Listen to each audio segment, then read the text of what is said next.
Baik, Assalamualaikum warahmatullahi wabarakatuh. Waalaikumsalam warahmatullahi wabarakatuh. Selamat pagi anak-anak. Pagi. Sudah sarapan atau belum? Sudah. Oh, ada sudah dan belum ya. Baik, nanti kita sarapan lah. Baik ya. Ini sudah masuk semua 29 siswa? Sudah. Sudah. Apakah masih ada yang di luar atau izin? Tidak. Baik. Kalau memang sudah tidak ada, ini Bapak sudah masuk di pertemuan kedua. Ya. Di pertemuan kemarin, tetapi sebelumnya nanti Bapak absen dulu, khawatir nanti ada yang izin atau gimana. Tapi sebelum pelajaran atau absensi dibacakan, saya minta satu perwakilan dari Zah untuk memimpin doa. Enak coba dipimpin. Siap. Doa mulai.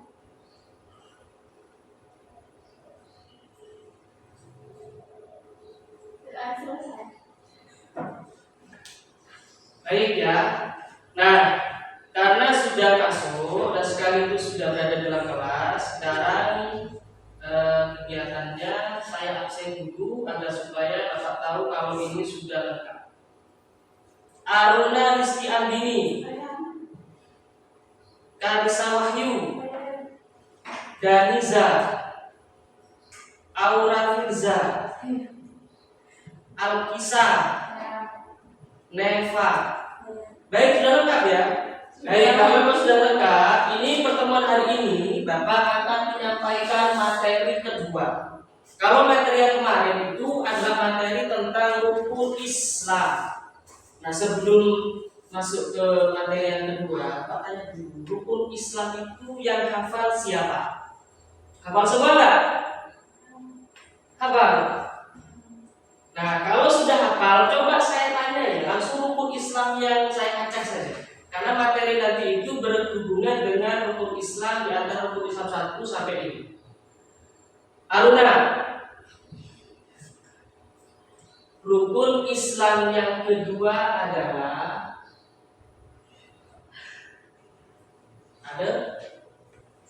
Sholat. Nah, baik ya, karena kemarin kita kan baru rukun Islam. Jadi rukun Islam itu adalah fondasi dari ibadah yang akan kita lakukan. Jadi rukun Islam itu ada 5. 1. Syahadat. 2. Sholat. 3. Zakat. 4. Puasa. 5. Haji. Nah, jadi bagian 6. Rukun Islam yang kedua itu adalah sholat. Jadi itu materi yang kemarin rukun Islam. Sekarang lanjutannya. Nah, bisa disimak di papan tulis ya.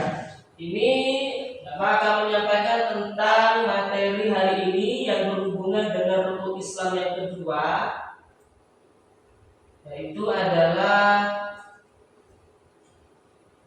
memahami pengertian dan ketentuan sholat. Baik, sebelumnya Bapak ingin tanya, isok besok jawab ya, jangan takut untuk menjawab. Saya tanya, apa itu sholat? Ayo, Pak, saya mau jawab Pak, tapi malu, jangan malu. Saisone wis gak apa, coba. Coba, siapa yang bisa? Ayo. Ibadah yang wajib bagi orang Islam itu adalah sholat. Baik, bisa dilihat. Memahami pengertian dan ketentuan sholat. Nah, dari materi kita hari ini akan memiliki beberapa tujuan. Yang mana tujuan ini agar supaya kegiatan kita itu berjalan sesuai dengan tujuan pembelajaran kita hari ini. Yang pertama, peserta didik dapat menjelaskan rukun, wajib, dan syarat sah sholat. Itu tujuan kita hari ini.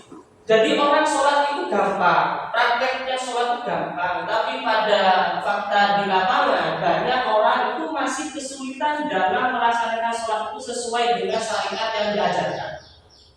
Makanya agar supaya kalian itu bisa paham sekaligus sholatnya itu sungguh-sungguh, di sini sudah terdapat dalil.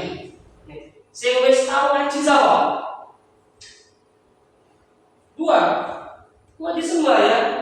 Saya minta siapa namamu? Clarissa, coba Clarissa.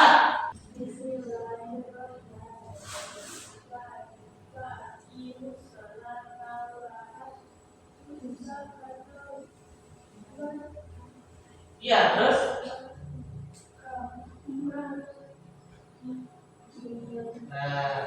waqimus sholata wa atuz zakata ma'ar raki'in. Wis. Nih, sekarang aura. Saya bakar tur, tebaur. Bismillahirrahmanirrahim. Wa aqimus sholata wa atuz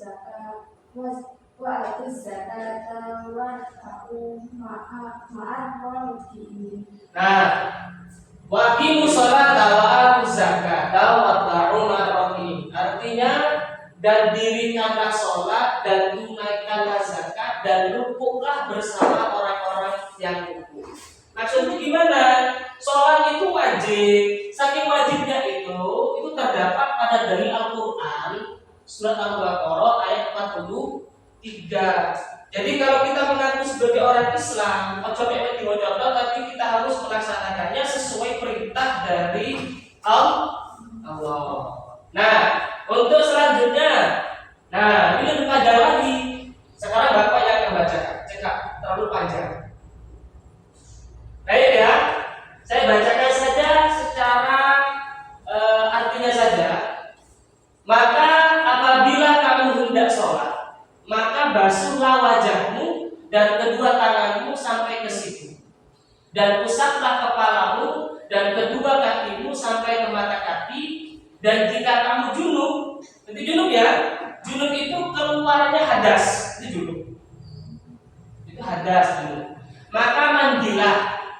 Dan jika kamu sakit atau dalam perjalanan atau datang dari tempat buang air, atau kamu telah menyentuh perempuan, bagi laki-laki, kalau perempuan, jika kamu telah menyentuh laki-laki, lalu kamu tidak menemukan air, maka bertayamumlah dengan tanah yang baik, lalu usapkanlah wajahmu dan kedua tanganmu dengan tanah itu. Sesungguhnya Allah Maha Pengampun lagi Maha Penyayang. Artinya begini, sakit parah sholat, sakit ringan juga sholat. Jadi sholat itu tidak boleh digugurkan oleh kondisi apapun, karena pada hakikatnya sholat itu kewajiban yang harus ditunaikan. Orang boleh tidak melaksanakan sholat jika dia sudah berada di batas akhir umurnya. Lepas mati berarti wis selesai masa kewajibannya dalam melaksanakan ibadah yang Allah perintahkan. Baik, di sini ada pertanyaan. Ayo tanya. Silakan. Ada yang bertanya? Sudah paham semua? Yakin, paham? Baik, kalau memang sudah paham, sekarang kita melanjutkan. Nah, secara singkat saja ya, sholat itu bukan hanya sekedar tapi saat itu cuma ada beberapa rukun di sini yang dalam sholat itu wajib dilakukan. Rukun sholat yang pertama, coba apa? Coba dan niyat. Rukun yang kedua, berdiri jika mampu. Yang ketiga, takbiratul. Yang keempat, membaca surat Al-Fatihah. Yang kelima, ruku. Yang keenam, iktidal. Wes dari itu. Salat itu harus memerlukan rukun. Jika rukun tidak ditunaikan, maka salatnya batal. Satu, niat. Syukur-syukur jamaah. Sing penting ya, niat itu apa? Coba. Ayo. Niat itu apa?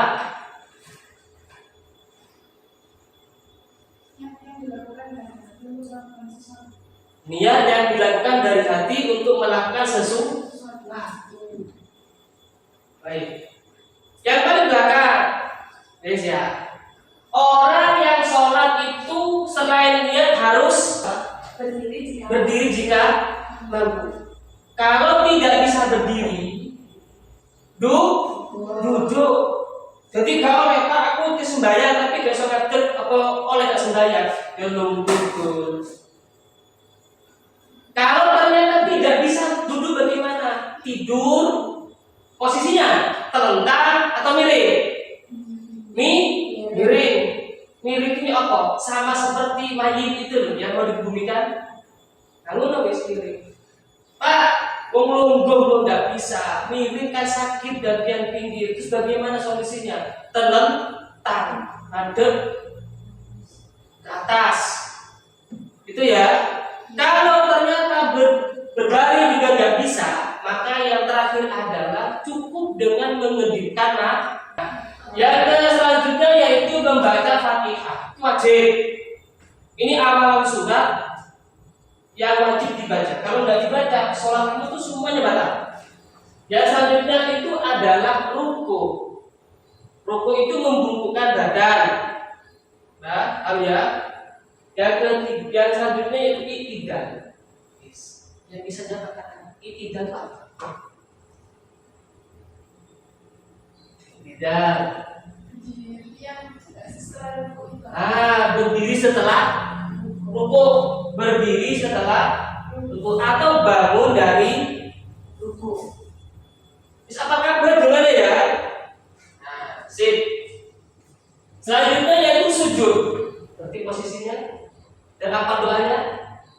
Baik. Yang selanjutnya salam. Salam itu assalamualaikum warahmatullahi wabarakatuh. Kalau ternyata untuk sholat biasa sholat wajib itu nggak usah dipanjangin. Assalamualaikum warahmatullahi wabarakatuh.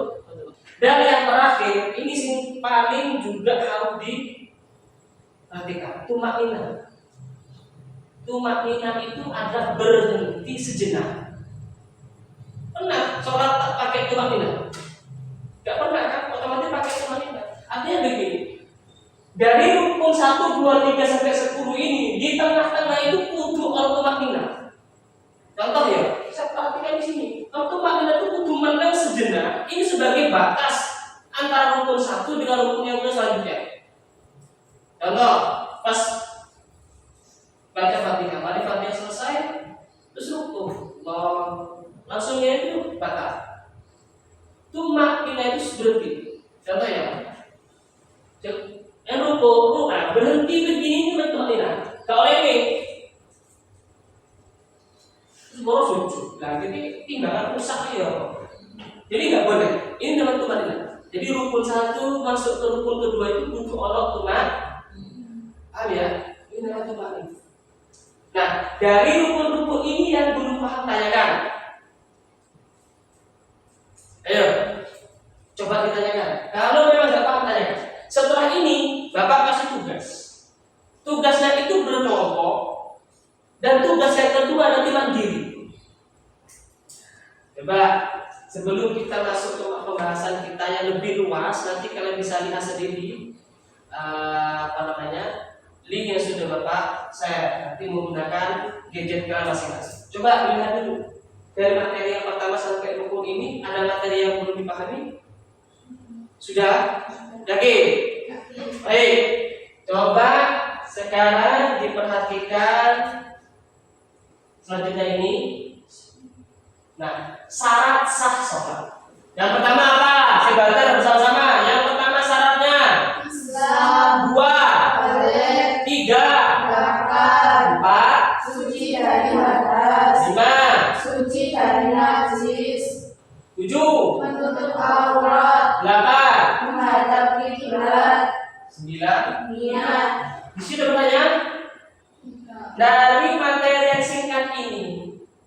Sekarang Bapak ingin ngasih satu tugas. Yang tugasnya ini bisa dikerjakan secara berkelompok.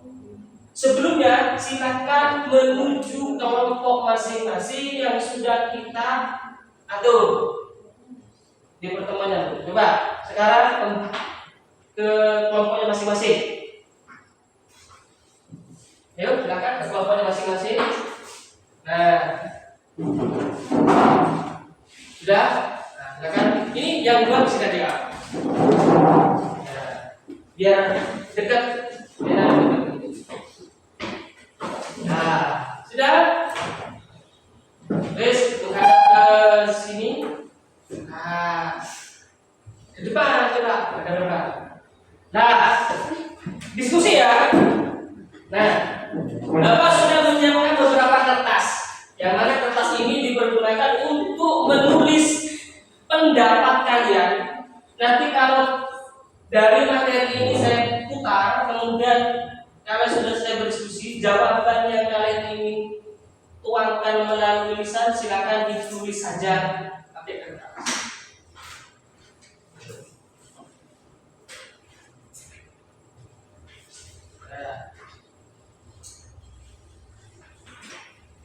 Nah, baik, persiapan ya. Sebelum ditulis, silakan tulis nama kelompoknya dan nama-nama teman-temannya.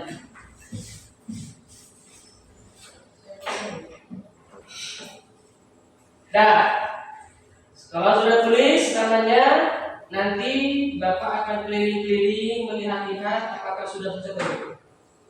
Dasar ya, sebelum kita mengerjakan, silakan diperhatikan dulu di depan tulis ini. Bapak putarkan dulu videonya.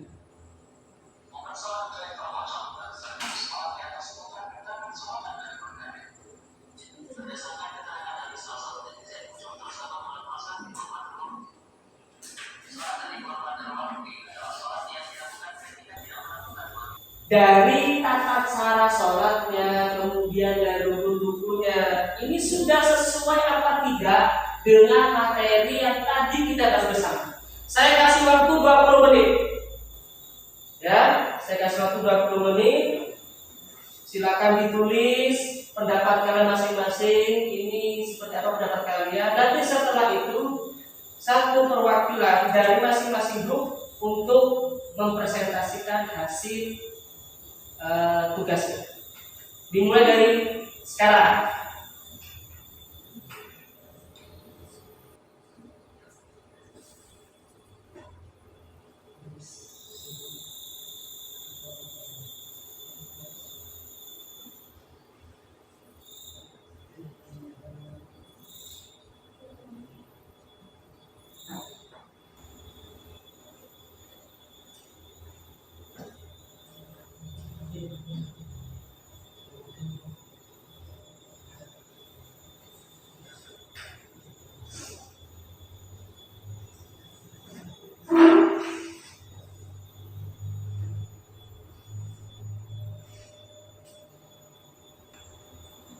Sudah? Baik. Karena waktunya sudah melebihi 20 menit ya. Sekarang dari video ini, karena sudah dituliskan pendapatnya masing-masing, hari ini kegiatan yang selanjutnya adalah mempresentasikan hasil kerja kelompok dari masing-masing. Baik, langsung saja ya dari kelompok 2. Coba Aruna, silakan di sini Aruna. Menghadap ke depan. Assalamualaikum warahmatullahi wabarakatuh. Waalaikumsalam warahmatullahi wabarakatuh. Saya dari kelompok 2 mempresentasikan hasil kerja kelompok kami yang beranggotakan Aruna, Aura, dan Baniza. Menurut saya, sholat di atas motor tidaklah dianjurkan karena beberapa alasan. Pertama, tidak memenuhi syarat sholat. Kedua, tidak melakukan gerakan sholat dengan sempurna, seperti rukuk dan sujud. Tiga, mengganggu konsentrasi dan ketenangan dalam beribadah. Fatwa beberapa organisasi Islam seperti Majelis Ulama Indonesia atau MUI melarang sholat di atas motor karena tidak memenuhi syarat dan rukun sholat. Kedua, Dewan Syariah Nasional DSN menganggap sholat di atas motor tidak sah. Alternatif, jika Anda sedang dalam perjalanan dan tidak memiliki waktu untuk berhenti, pertimbangkan seperti mencari masjid atau musola terdekat. Kedua, berhenti di tempat yang aman dan nyaman untuk sholat. Menurut saya itu pendapat dari kelompok kami. Saya akhiri. Wassalamualaikum warahmatullahi wabarakatuh. Waalaikumsalam warahmatullahi wabarakatuh. Ya, kita dulu. Jadi, baik ya, itu presentasi dari kelompok 2. Alasannya sholat dulu di sini tidak sah. Baru kelompok 2. Nah, kita belum tahu hasil dari pendapat dari kelompok 1 apakah sependapat atau tidak atau malah bertentangan. Coba dari perwakilan kelompok 1, silakan maju.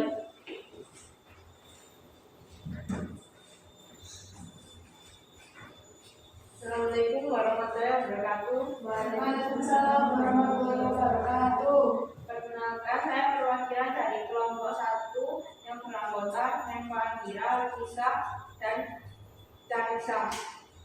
Pendapat tentang kelompok kami, sholat di atas motor tidak dianjurkan karena beberapa alasan. 1. Tidak memenuhi syarat sah sholat, yaitu berdiri di atas permukaan yang stabil dan rapi. 2. Tidak dapat menjaga kesucian dan kebersihan badan dan pakaian.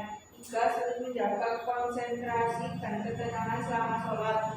4. Berpotensi menimbulkan bahaya bagi diri sendiri dan yang lain.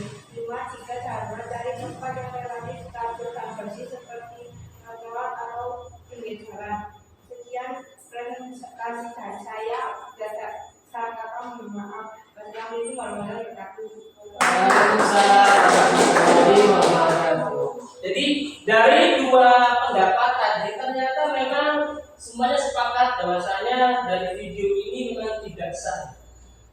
Baik, saya akan memberikan evaluasi tentang jawaban yang sudah disampaikan.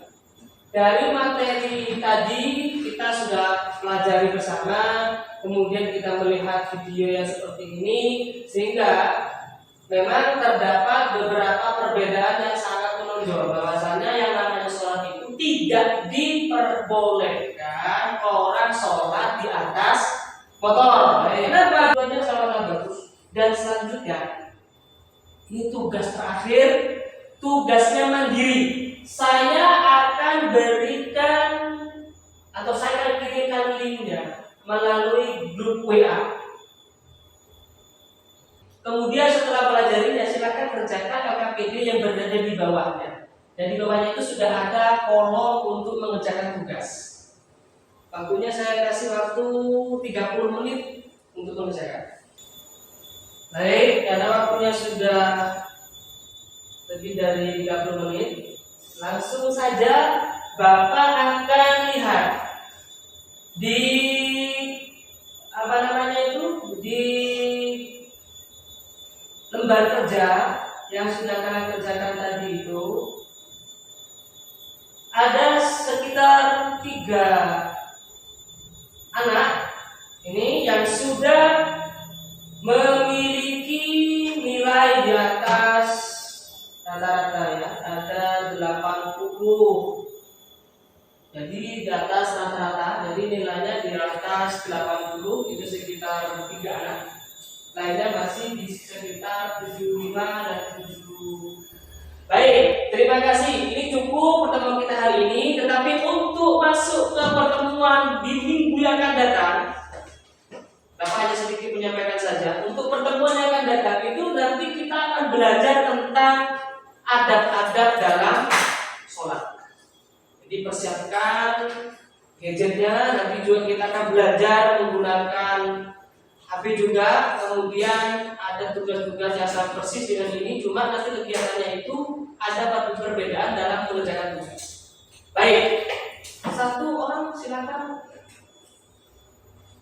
Haruna saja, silakan dipimpin untuk berdoa. Persiapan doa mulai. Doa selesai. Salam.